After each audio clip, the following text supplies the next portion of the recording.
Assalamualaikum warahmatullahi wabarakatuh. Kembali lagi kita di materi ini adalah materi pengantar akuntansi ya dari bukunya Wigan Kimil Keso, dan kita ada di chapter 2 yaitu terkait dengan recording proses atau proses pencatatan. Nah, di chapter 2 ini kita akan membahas pada dasarnya ada terkait dengan jurnal ya. Jurnal itu juga nanti akan ada namanya debit, ada yang namanya kredit. Nah, setelah jurnal kita akan posting yang namanya buku besar atau ledger. Dari ledger ini kita akan posting, kita akan masukkan ke dalam neraca saldo atau trial balance. Nah, seperti ini kalau kita lihat dari siklus akuntansi, maka saat ini kita mempelajari siklus yang 1, 2, 3, dan 4. Oke, konsep dasarnya dulu di penjurnalan, karena di penjurnalan, di akuntansi itu, jurnal itu, kita mengenal yang namanya double entry system ya. Kita mengenal yang namanya double entry system atau sistem pembukuan berpasangan. Nah, berpasangan di sini itu nanti kita akan ada debit, ada kredit.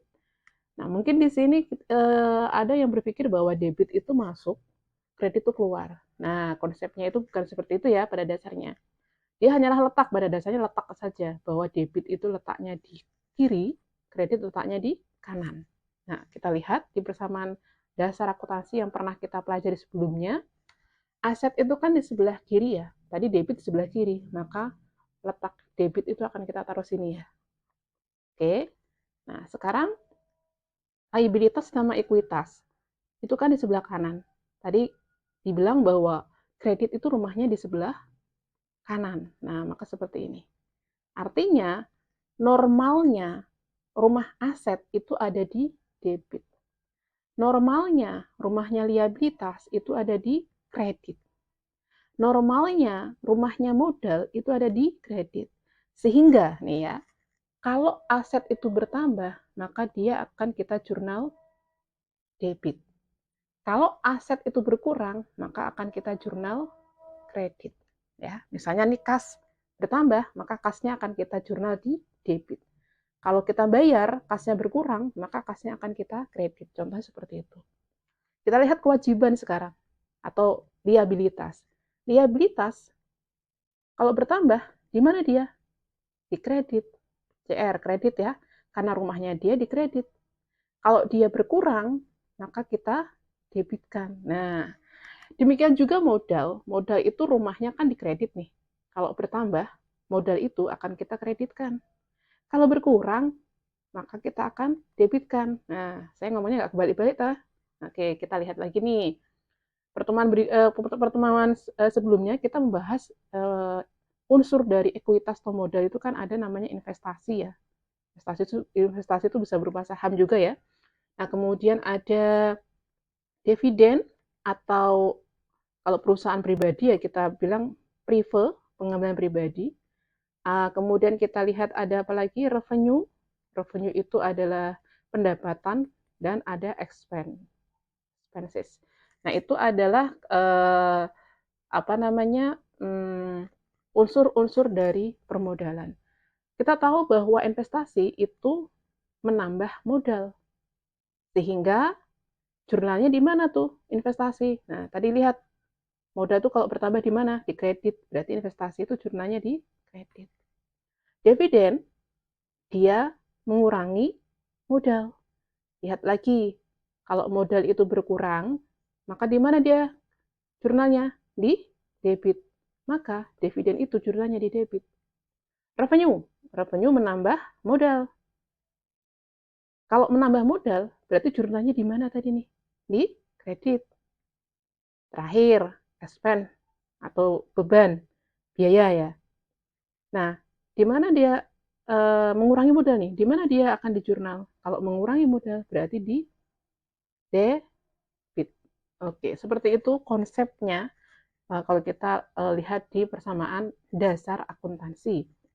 Nah, teman-teman juga bisa lihat di yang tabel ini saja nih. Tabel ini itu sudah meringkas ya, meringkas debit kredit masing-masing akun dari kelompok akun aset, semua aset itu normalnya ada di debit. Kalau bertambah debit, kalau berkurang di kredit. Liabilitas, karena dia sebelah kanan, semua liabilitas, semua utang, kalau bertambah di kredit, kalau berkurang di debit.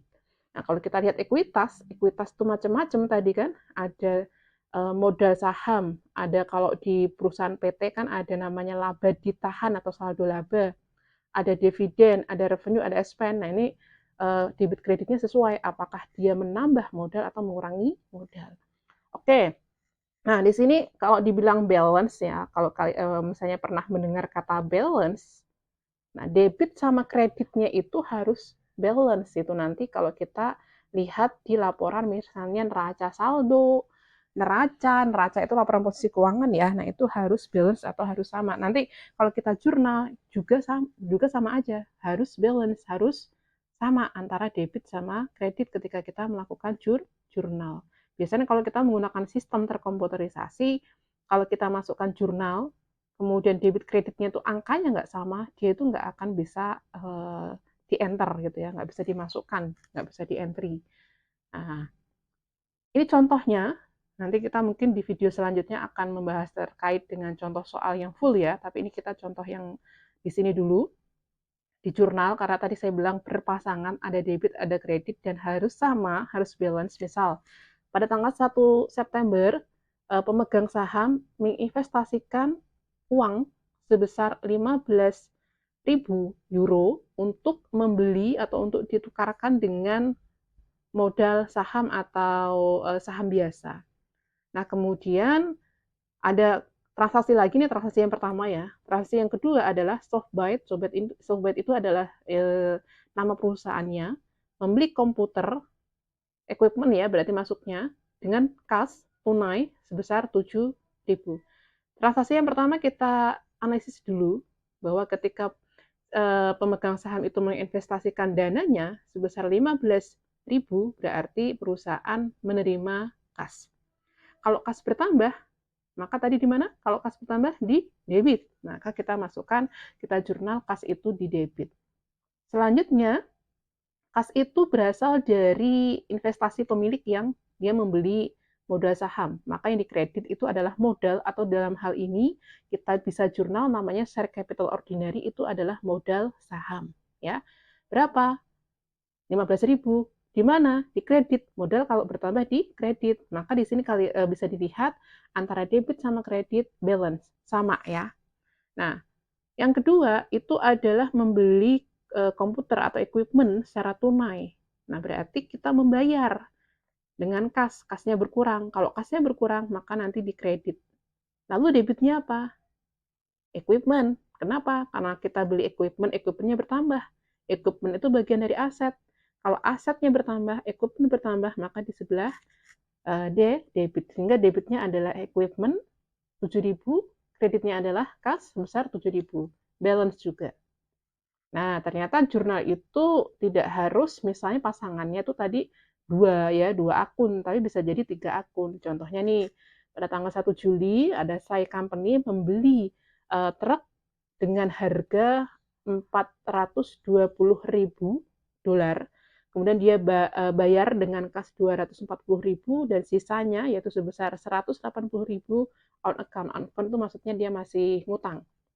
Nah, ketika dia membeli truk, berarti nambah di perusahaan ada aset namanya truk. Nah, kalau asetnya bertambah, berarti di debit. Maka truk itu atau di sini equipment atau truk tadi kita debit sebesar 420.000. Bayarnya menggunakan kas, berarti kasnya berkurang. Kas itu bagian dari aset. Kalau asetnya berkurang atau kasnya berkurang, di mana tadi? Di kredit. Maka kita kreditkan.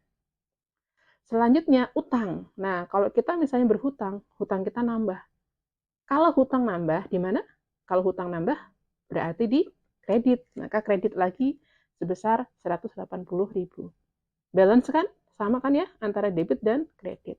Nah, itulah konsep dari jurnal. Nah, kemudian setelah jurnal kita masuk ke ledger atau buku besar, di mana buku besar itu sebetulnya gini, kalau kita sudah menjurnal ya, kemudian kan jurnal itu transaksinya banyak gitu ya, nanti kalau misalnya ditanya nih, berapa sih kas kita gitu ya, nah kalau kita misalnya menggunakan jurnal, kita nggak bisa jawab, kas sekarang itu posisinya berapa.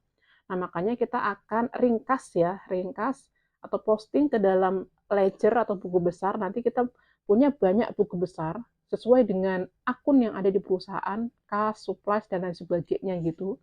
Nah, butuh ini aja ya, nomor akun ya. Jadi kalau di akuntansi itu ada namanya akun-akun tadi, ada aset, liabilitas, ekuitas, itu dia punya nomor-nomor. Kalau aset itu biasanya diawali dengan nomor satu, depannya satu ya, belakangnya terserah mau 3 digit, mau 4 digit itu terserah. Liabilitas diawali dengan angka 2. Nah, kalau di ekuitas tuh kita lihat kalau modal 3, kalau revenue 4, kalau expense, nah itu seperti itu. Nah, ini bentuk dari ledger atau buku besar, tapi ini bentuk yang 3 kolom ya, 3 kolom. Jadi 3 kolom. 3 kolom itu maksudnya ada debit, ada kredit, ada balance-nya. Tapi ada juga yang bentuknya itu seperti tabel T ya, dia itu cuma 2 kolom kayak gini aja. Kayak gini misalnya ini kas gitu ya. Kemudian ini nomornya 101, di sini ada debit, di sini ada kredit, nanti kita lihat hasil balance akhirnya berapa. Nah, seperti itu, seperti ini. Atau di sini aja nih misalnya ya. Jadi kalau kita lihat siklus akuntansi tadi saya bilang bahwa kita itu sekarang belajar siklus 1 sampai siklus 4 kan, menganalisis transaksi sampai kita membuat apa namanya ledger dan nanti kita buat trial balance. Nah, kita lihat misalnya transaksi kayak gini. Ini contoh satu aja ya. 1 Oktober ya Zici menginvestasikan kas sebesar 10.000 ya.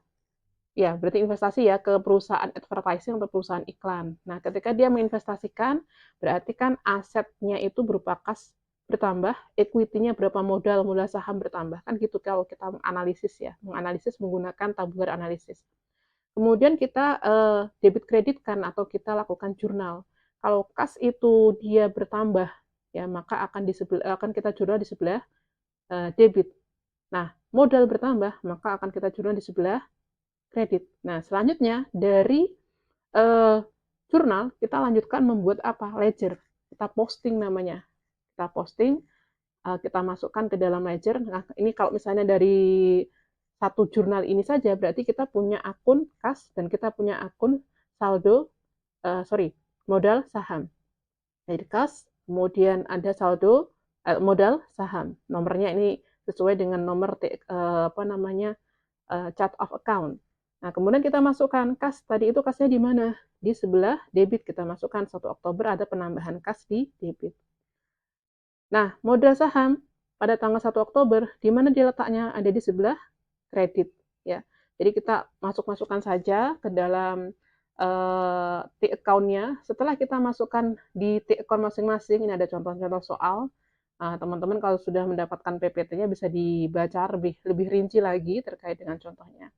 Nah, kalau sudah misalnya kita mendapatkan, misalnya kas itu nanti di akhir kan ada totalnya berapa gitu ya. Nah, jelas kalau kas itu pasti totalnya itu akan ada muncul di sebelah debit ya, nggak mungkin itu kas belakang apa namanya hasil akhirnya di kredit nggak mungkin. Misalnya nanti ada service revenue, ada dana sebagainya, ada ledger-nya itu macam-macam. Kemudian dari angka dari ledger tadi, angka dari ledger itu kita masukkan ke dalam yang namanya trial balance atau neraca saldo. Nah, neraca saldo itu di kolom pertama itu adalah nama akun, kolom kedua itu adalah debit, kolom ketiga itu adalah kredit. Teman-teman bisa tambahkan, misalnya di sini ada chart of account-nya, yaitu ada nomor akunnya gitu ya. Boleh ya, boleh enggak lah kalau belajar di sini. Nah, kita awali trial balance itu dari mulai aset dulu, kemudian kita lanjut ke aset ya, kemudian kita lanjut ke liabilitas, kemudian kita lanjut ke dalam ekuitas. Itu urutannya. Nah, di sini ngurut tuh, ada cash, supplies, prepaid expense, equipment, notes. Oke, di sini ya. Sorry, di sini ini aset. Notes payable, account payable, and revenue ini adalah liability. Nah, share capital ordinary, dividend, service revenue, dan sampai expense itu adalah di equity. Coba dilihat bahwa di sini kalau aset itu dia akan ada di debit ya, karena dia tadi rumahnya atau rumahnya dia di debit. Pasti di neraca saldo dia di debit, kalau enggak berarti ada yang salah. Liabilitas ada di kredit. Nah, kalau ekuitas, kalau dia misalnya investment, kredit, revenue, kredit, tapi kalau dividen sama si expense, maka dia ada di sebelah debit. Nah, itu saja konsepnya. Kita lanjutkan latihan soalnya di video berikutnya.